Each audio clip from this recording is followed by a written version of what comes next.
In the cleaning industry, professionalism is often measured by the tools we use, the equipment on the truck, the chemistry in the closet, or the technology we deploy on the job.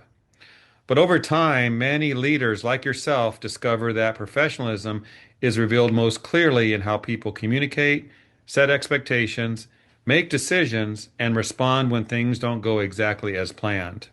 Today's conversation explores what professionalism really looks like in day-to-day operations, how it's demonstrated beyond equipment and products, and why leadership, ethics, and consistency matter just as much, if not more, when it comes to building trust with customers and teams. And to do this, it's my pleasure to welcome a first-time guest, Stephen Rodriguez with Grand Junction Cleaning Services. Stephen, welcome. Thank you, Jeff. And I just want to start off by saying it's an honor to be on your show. I'm a big fan of yours, and I really enjoy all your podcasts and everything you do for the industry. I appreciate those nice words. But Stephen, let's get to know you a little bit as our a first-time guest. Tell us about yourself, your company, and your stint as a best-selling author. I appreciate you speaking that into existence. So what I would say is I'm the founder of Grand Junction Cleaning Services here in Western Colorado. So we are primarily a residential cleaning company, but we also do commercial cleaning and we're big into carpet cleaning. I'm the author of How to Build a Million Dollar Cleaning Business and the founder of milliondollarcleaningbusiness.com. Prior to getting into the cleaning industry, I spent 20 years in the corporate world at Starbucks.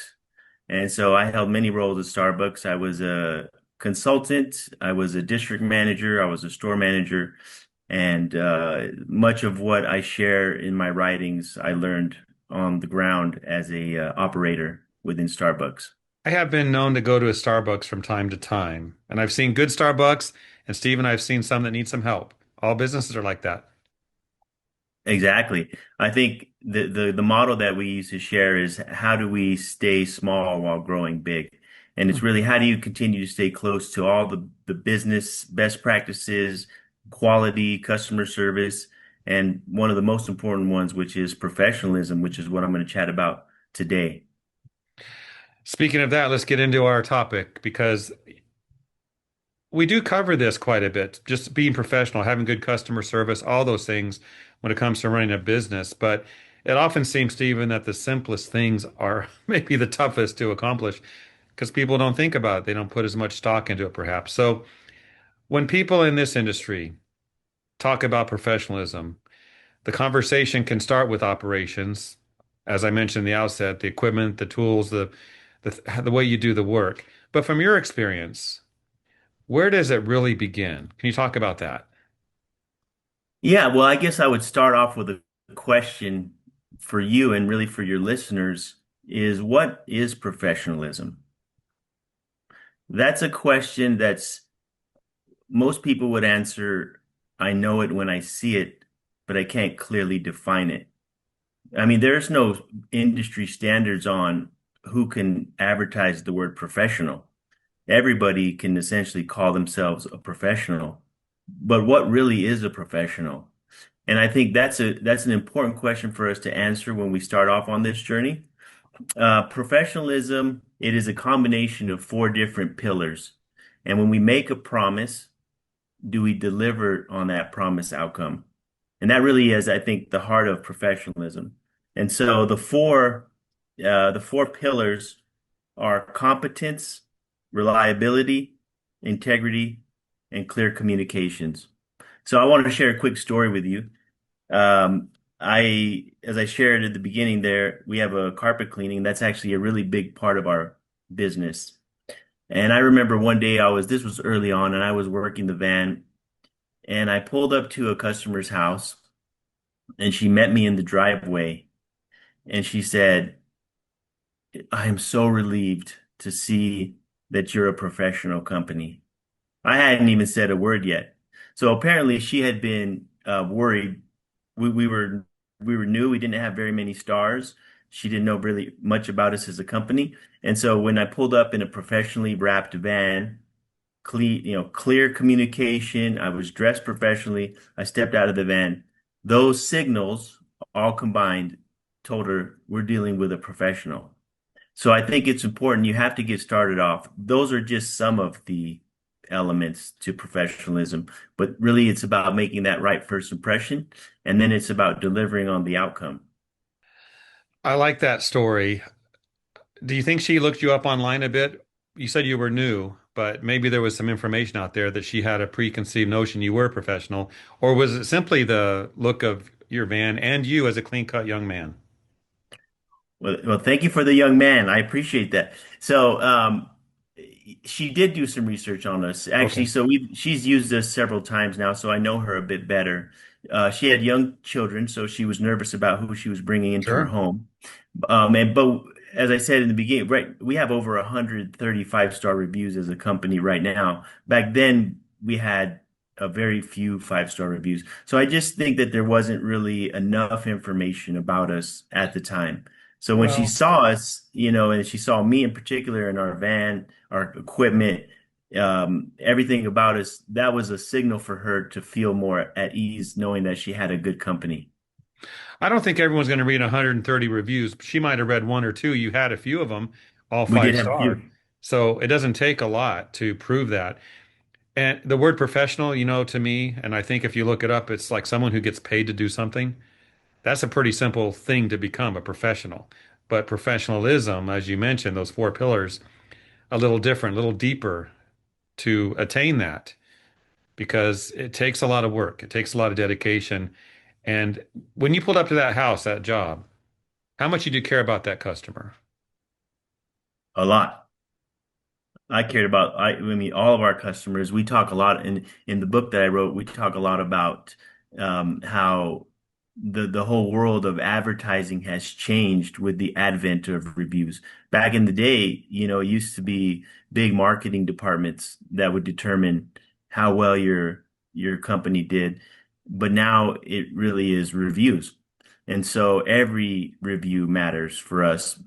And it really is kind of the heart because I started off by asking the question, what is professionalism? But maybe even the better question would be, is why should I care about professionalism as a business owner, as an individual? And I think for me, there's lots of reasons why. It has to do with your own brand, your own identity. But one of the big reasons why I care about it is because I can demand or command premium pricing. When a customer sees and knows that they're dealing with a professional company, you can ask for higher prices and not get, and they won't balk. I agree. I think there are companies out there doing pretty well without having that professionalism just because for some reason they exist and they have customers, but you will always do better and feel better about what you're doing if you have that high level of professionalism. I like what you're sharing, Stephen. I want to ask you this though. Thinking about what we're talking about today, are there ways that you can be a professional and have that professionalism to where the customers may not see it, but they're going to feel it over time? Yeah, I think it's just a great question, Jeff, and I appreciate the Larry King format. Um, what I would say is most of professionalism isn't seen by customers. It has to do with your equipment. It has to do with your certifications. It has to do with the systems and the processes that you have behind the scenes that ensure that you're able to deliver on a promise. And by the way, when I say a promise outcome, it doesn't mean that you stated, I promise to do this. It's just by virtue of your commitment and your brand promise. That is how you assured the customer that they would get that. So I mean, uh, dress professionally and clean cut, those are all important elements, but those are a lot of the elements that you will see. The elements that you don't see, I would argue, are probably more important than what you do see. It's all important, right? But those things that are going on behind the scenes, specifically with clear communication amongst your team, making sure that we've delivered on what we said we were, and that I would say quality control as well, making sure that we're delivering on those promises. I would say the thought that comes to my mind in my years at Starbucks is really when you think about how Starbucks took a commodity. Coffee really is a commodity, and it's not very expensive. right? You can, many of our grocery stores, I say our, I'm not there anymore, but it was in my vernacular for so long. But many of the grocery accounts, they have a Starbucks inside there, and you can go buy a venti cup of coffee for almost $4, or you could walk down the aisle and get, 10 days worth of coffee for about, $8 or $10. So how did they take that commodity and turn it into such a high profit margin item? And that really is based on our professionalism and something that's called anchoring, which, we don't have to jump into that. I can send your listeners some more details about that if they send me an email. But I just think, to me, I always think those are the benefits of a professional company and a professional environment. We'll have to dig into that a little deeper on our second episode, perhaps, Stephen. So, Yeah, perhaps. yeah. I do want to ask about this. Obviously, when you're on a job, your crew's on the job, everything's going great all the time. No, that's not true. There are things that go wrong from time to time. Yeah. What separates a professional organization like yours from others when things aren't going as smoothly as you would like them to? I would say having a clear service recovery model. One of the things I talk about in my book is you can go search reviews for your competitors, and you will be surprised to see business owners that will argue openly with customers over very small issues, right? They don't have a good process for recovery, and they also don't have a good system for, I would say, really just keeping the big picture in mind. At our company, we have a service model that's called Happy, HAPPY. So we want to make sure that all the customers are happy no matter what, whether it's commercial, whether it's carpet, whether it's residential cleaning. And so what that means, for the first letter H, means, does the customer feel heard? Every customer needs to feel heard. And so the temptation, I think, is to just jump straight to recovery, as in, let's give them a refund, let's give them an hour off, let's send somebody to do the reclean. But the first step is making sure that they feel heard. The second letter, which is A, is to apologize. So you always have to apologize. It doesn't mean that you are admitting that you did it wrong. It just means that you're sorry that they had this experience, and that's not what we want them to have. The third letter is P, and which is pose the question. So at our company, whenever I talk to any of my team, I just want to know, did you ask them the question? And that's, what is it going to take to make you happy? When a customer complains or when they have a bad experience, don't defend yourself. Just ask them, I'm sorry, what's it going to take to make you happy? And then the fourth letter, which is P, is perform. So in other words, perform the reclean. Whatever it's going to take to make them happy, let's do it. And so some of your listeners might be thinking, like, that sounds pretty radical. Well, the whole concept of returns was at one point a very radical idea. There was a time in history when it was buyer beware. You go, you buy the product. If it doesn't work out, that's tough. And then, and I write about this more in my book, companies decided to offer a refund policy. And at the time, they said, that's radical. You're going to go broke. And now, fast forward to hundreds of years later, or 100 years roughly later, there is no company out there without some type of service guarantee. So just think, I want your listeners to really be thinking in terms of, how can I have radical professionalism and radical customer service? And then the last letter, which is Y, is yield compensation. So if you've done everything that you possibly can to make this customer happy, you've performed the re-clean, you've apologized, and they're not happy, then at that point, you need to consider either a full refund, a partial refund, some type of recovery. And it's just a matter of saying, you know what? We didn't get it right. Somehow we let this slip through the cracks. We're going to eat the difference. We're going to go back to the drawing board, and we're going to make sure that this doesn't happen again. So I think you hit the nail right on the head. We don't always get it right. Just because we have a 5-star rating doesn't mean that we are perfect 100% of the time. But I think what's more important, and this is a big element for customers, it really builds even trust, I think, more than getting it right every time, is how do you recover when you don't get it right? I like that. And you're right. There's no perfect company. There's no perfect. There might be a job that feels perfect, but what was the third one? The third P was that pose? Pose the question. Pose the question. Yeah, pose the So question so what's it going to take to make it right again? To make it to make you better, happy. happy? Yeah, but yeah, I and it, I think that's an important question, but here's I'm going to put on my consumer hat. If I have an experience at a Starbucks or restaurant, a service company comes to my home, there's a little bit of an issue, and they ask me that question, what's it going to take? In my head, I'm like, I just don't want this to happen again. I don't want compensation. I don't want a free job. I don't want a free dessert at the restaurant.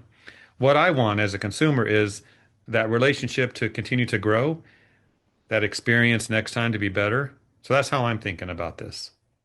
I think that's beautiful. And I think that's the exact reason why that's before yield compensation. Because Exactly. many That's the customers last one. are, that's the last one. If you jump straight to yield compensation, you could I don't offend want that. people. Yeah, I don't want that as a consumer. yeah, they a That's lot of it. times they just want you to hear them. They want you to know, hey, and just an acknowledgement. We didn't deliver on our on our expectations with this. We apologize, and we're going to make sure that this never happens again. A quick story comes to my mind. When I was a restaurant manager, this was shortly after the 2008 recession. It was a stressful time, and I remember I was a general manager, and I had a customer that complained about a product at our location that they had eaten that had made them sick. And I was young. You call me young now. I was really young back then. And so I just said, okay, I'm sorry. And then let's just go ahead and give a refund. Well, I completely offended her because she didn't want a refund. Mm-mm. She wanted us to know that somebody had gotten sick. So she took it one step higher to my leaders. And let me say, that's a valuable lesson that I will never forget. I think this is a very important part of our discussion for those watching that you got to think like the consumer and they just want what they wanted when they made the phone call or made the appointment. So, yeah, good stuff, Stephen. Yeah, they want to feel heard. I think you hit the nail They right in do. the head. People want to feel heard. They want to know somebody on the other end is listening and that you matter and that we care about your concern. And they sometimes need some validation. Hey, if this were me, I'd be upset too, and I apologize for that. Hmm. Well, we're about out of time. Let's wrap it up with this easy question for you. Any final words of advice you'd like to share with those who are listening to what you have just shared so far and they want to grow and scale their company like you have? What would you tell them they need to do? So what I would say is my motto is always been what's next. You can't do everything all at once. And that's a recipe for failure. So I like to look at it as what's the next thing that I can do to take our business to the next level? Do we need a clear policy on service recovery?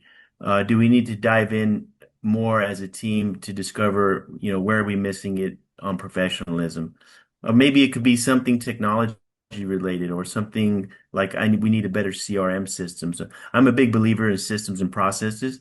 And so I'm also a big believer in taking it one step at a time. So I would really think like, what's the next thing that we can do as a business owner to take our business to the next level?